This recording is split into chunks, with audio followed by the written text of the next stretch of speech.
Halo teman-teman. Perkenalkan, kami dari kelompok 3 akan menerangkan mengenai prosa cerita pendek.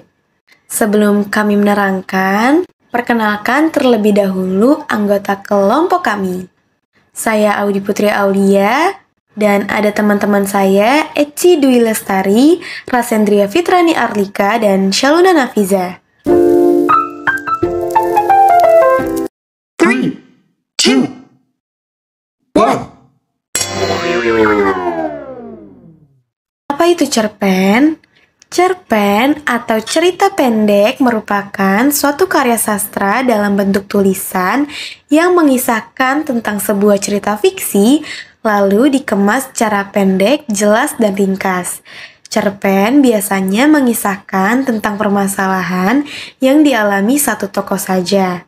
Cerpen juga bisa disebut sebagai fiksi prosa karena cerita yang disuguhkan hanya fokus pada satu konflik permasalahan yang dialami oleh tokoh, mulai dari pengenalan karakter hingga penyelesaian permasalahan yang dialami oleh tokoh.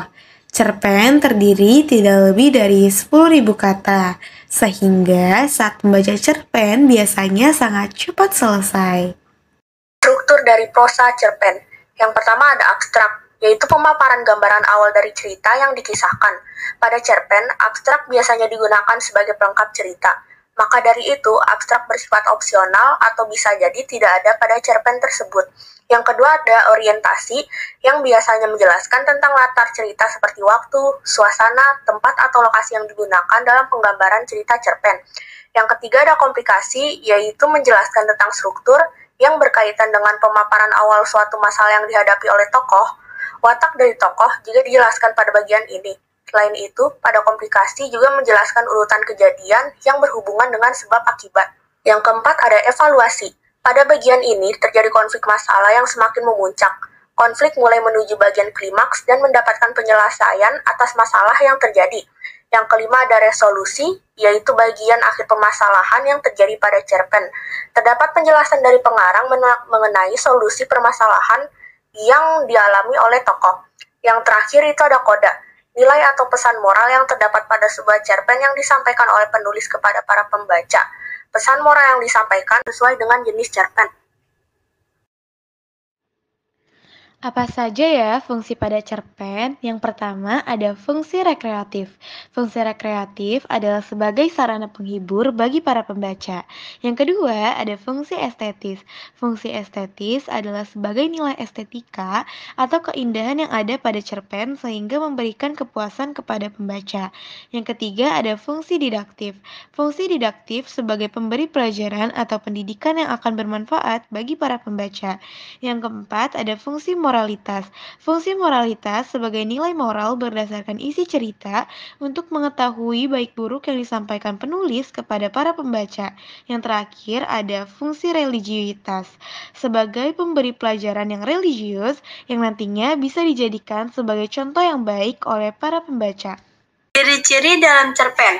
1. Pada umumnya, cerpen bersifat fiktif atau berupa karangan dari sang penulis. 2. Cerpen memiliki susunan kata yang tidak lebih dari 10.000 kata. 3.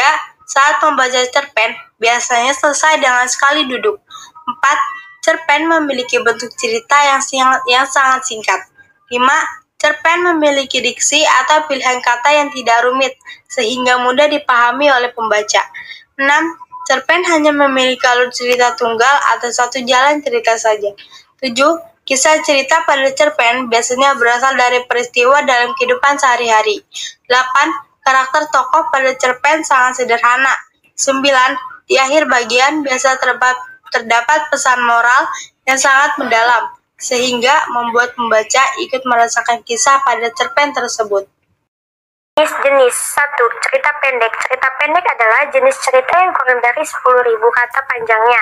Seperti namanya, cerita pendek yang satu ini cenderung lebih pendek daripada jenis cerita pendek lainnya.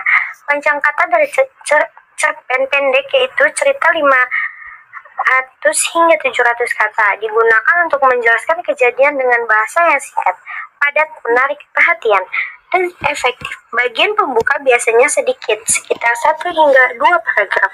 Lalu masuk ke bagian konflik inti. Bagian akhir juga biasanya lebih sedikit daripada jenis cerpen lainnya. Yang kedua, cerpen sedang.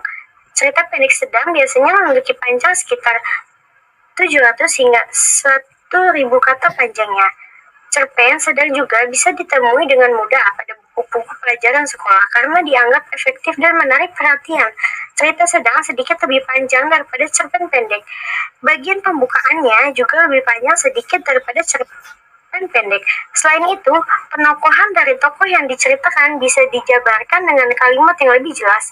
Juga, cerpen sedang biasanya digunakan untuk menjelaskan cerita dengan lebih detail. Lalu ada ketiga yaitu cerpen panjang. Jenis cerpen dibuat dengan panjang sekitar 1000 kata atau lebih. Dan bahkan ada sebuah cerpen yang dibuat mendekati 5000 kata atau bahkan 10.000 kata. Jenis cerpen ini memiliki ciri umum yang penuturannya yang santai. Penulis penuturan cerita yang lumayan panjang, biasanya bagian pembukaan dan penutup cukup panjang pula. Pada bagian konflik juga lebih panjang dari biasanya, sehingga pembaca bisa lebih memahami cerita dengan lebih detail. Biasanya jenis cerita pendek yang satu ini jarang ditampilkan pada buku pelajaran karena cukup panjang. Nah, pasti kegunaan unsur intrinsik. Unsur intrinsik akan membangun kisah cerita yang ingin disampaikan oleh penulis. Berikut inilah beberapa unsur intrinsik. Yang pertama ada tema. Sebuah cerpen harus memiliki tema cerita. Hal ini karena tema menjadi unsur utama yang ingin disampaikan penulis pada kisah ceritanya. Yang kedua ada alur atau plot. Alur atau plot merupakan urutan peristiwa atau jalan cerita pada sebuah cerpen. Pada umumnya, alur pada cerpen diawali dengan perkenalan, konflik masalah, lalu penyelesaian. Namun, ada beberapa jenis alur cerita, yaitu alur maju, alur mundur, dan alur campuran. Yang ketiga ada setting. Setting merupakan penjelasan mengenai latar atau tempat, waktu, dan suasana yang terjadi dalam cerpen tersebut. Yang keempat ada tokoh. Tokoh merupakan pemeran yang diceritakan dalam sebuah cerpen. Tokoh terdiri dari pemeran utama dan pemeran pendukung. Yang kelima itu ada watak. Watak merupakan gambaran sifat dari para pemeran. Watak terdiri dari 3 jenis yaitu protagonis atau baik, antagonis atau jahat, dan netral. Yang keenam ada sudut pandang atau point of view. Sudut pandang merupakan cara pandang pengarang saat menceritakan kisah pada sebuah cerpen. Sudut pandang dibagi menjadi 2 bentuk yaitu sudut pandang orang pertama yang terdiri dari pelaku utama atau aku yang merupakan tokoh utama dan pelaku sampingan atau aku yang menceritakan orang lain.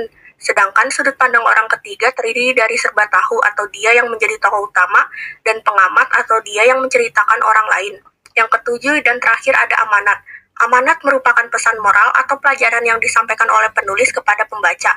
Pesan moral yang disampaikan biasanya dalam bentuk tersirat maupun tersurat. Unsur ekstrinsik. Unsur yang berasal dari luar untuk membangun sebuah cerpen. Dengan adanya unsur ekstrinsik, maka cerpen yang dibaca menjadi lebih menyentuh perasaan. 1. Terdapat latar belakang dari pengarang. Biasanya latar belakang pada kisah cerpen berasal dari pengalaman pribadi pengarangnya. Namun, tak jarang jika pengarang mengambil cerita dari kisah orang lain. 2. Terdapat latar belakang dari masyarakat. Latar belakang dari masyarakat ini akan membantu berlangsungnya jalan cerita. Biasanya juga mempengaruhi isi ceritanya. 3. Terdapat biografi yang memaparkan biodata, riwayat hidup, dan pengalaman secara menyeluruh dan lengkap dari pengarangnya. 4.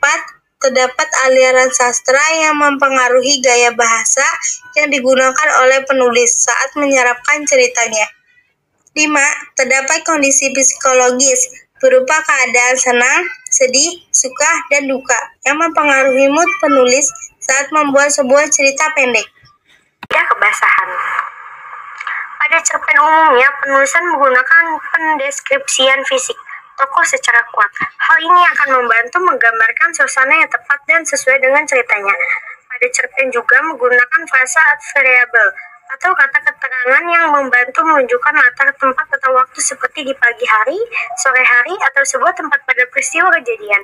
Selain itu juga harus menerapkan penggunaan kalimat langsung dan tak langsung atau berupa dialog. Cerpen juga identik dengan penggunaan kata-kata kiasan atau konotatif untuk menambah kesan keestetikan sehingga akan menambah nilai kepuasan para pembaca. Selain itu juga menggunakan kalimat informal maupun semi-formal sesuai dengan peristiwa kejadian. Berikut adalah contoh cerpen. Liburan sekolahku. Usai pembagian rapat di sekolah, akhirnya aku bisa menikmati liburan panjang. Meskipun aku tidak mendapat ranking atas, tapi aku tetap mendapat nilai yang lumayan baik. Aku tetap bahagia karena membayangkan keluargaku mengajak aku pergi liburan. Ayah dan ibuku mengajakku pergi liburan ke suatu tempat wisata yang menyenangkan. Aku sangat tidak sabar untuk pergi menikmati liburan. Bahkan aku bingung untuk memilih pakaian mana yang akan kupakai. Aku pakai baju yang mana ya? Tanyaku dalam hati. Ah, yang biru sangat bagus, tapi yang merah juga sangat cocok. Aku pun pergi menemui ayah dan ibu yang sedang asyik menonton TV. Lalu aku berbincang dengan mereka. Ayah, ibu, bagaimana kalau kita pergi liburan ke pantai? Aku sangat ingin pergi ke sana. Ayah dan ibu tiba-tiba hanya saling pandang. Lalu ayah berkata, "Nak, liburan kali ini kamu di rumah saja ya sama ibu, karena ayah harus ada pekerjaan di luar kota." Aku sangat kecewa dengan pernyataan ayah, tapi aku harus menerima keputusannya. Hari-hari telah berlalu dan aku hanya menikmati libur sekolahku di rumah saja. Meskipun aku sebenarnya juga ingin pergi keluar rumah bersama teman-teman.